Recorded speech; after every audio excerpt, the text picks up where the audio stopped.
श्री स्कंद माता। आइए सज्जनों, श्री स्कंद माता की कथा शुरू करें। पांचवें स्वरूप को स्कंद माता के नाम से जाना जाता है। ये भगवान स्कंद कुमार कार्त के नाम से भी जाने जाते हैं। ये प्रसिद्ध देवासुर संग्राम में देवताओं के सेनापति बने थे। पुराणों में इन्हें कुमार और शक्तिधर कहकर इनकी महिमा का वर्णन किया गया है। इनका वाहन मयूर है, अतः इन्हें मयूर वाहन के नाम से भी अवहित किया गया है।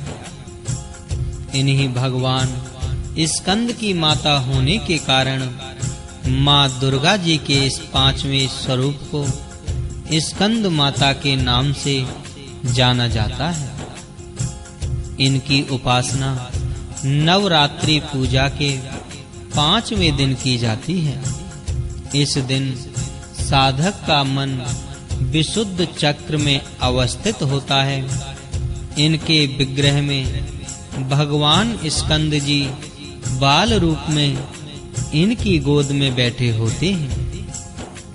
श्री स्कंद मातृत्व स्वरूपिणी देवी की 4 भुजाएं हैं। ये दाहिनी तरफ की ऊपर वाली भुजा से भगवान स्कंद को गोद में पकड़े हुए हैं और दाहिनी तरफ की नीचे वाली भुजा जो ऊपर की ओर उठी हुई है उसमें कमल पुष्प हैं। बाईं तरफ की ऊपर वाली भुजा वर मुद्रा में तथा नीचे वाली भुजा जो ऊपर की ओर उठी है उसमें भी कमल पुष्प ली हुई है। इनका वर्ण पूर्णतः शुभ्र है। ये कमल के आसन पर विराजमान रहती हैं। इसी कारण से इन्हें पद्मासना देवी भी कहा जाता है। सिंह भी इनका वाहन है। नवरात्र पूजन के 5वें दिन का शास्त्रों में पुष्कल महत्व बताया गया है। इस चक्र में अवस्थित मन वाले साधक की समस्त बाह्य क्रियाओं एवं चित्त वृत्तियों का लोप हो जाता है। वह विशुद्ध चैतन्य स्वरूप की ओर अग्रसर होता रहता है। उसका मन समस्त लौकिक, सांसारिक, मायिक बंधनों से विमुक्त होकर पद्मासना माँ स्कंद माता के स्वरूप में पूर्णतः तल्लीन होता है। इस समय साधक को पूर्ण सावधानी के साथ उपासना की ओर अग्रसर होना चाहिए।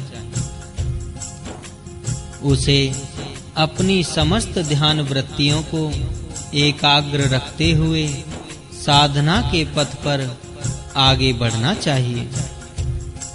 माँ स्कंद माता की उपासना से भक्त की समस्त इच्छाएं पूर्ण हो जाती हैं। इस मृत्यु लोक में उसे परम शांति और सुख का अनुभव होने लगता है।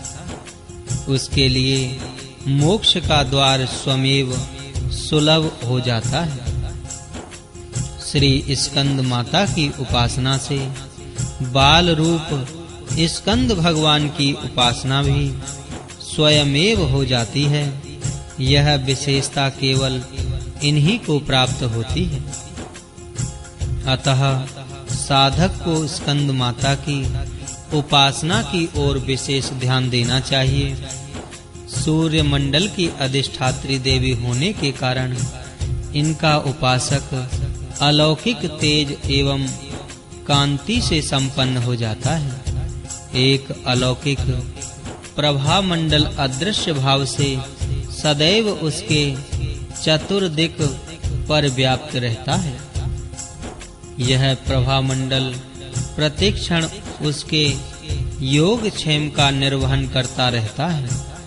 अतः हमें एकाग्र भाव से मन को पवित्र रखकर माँ की शरण में आने का प्रयत्न करना चाहिए।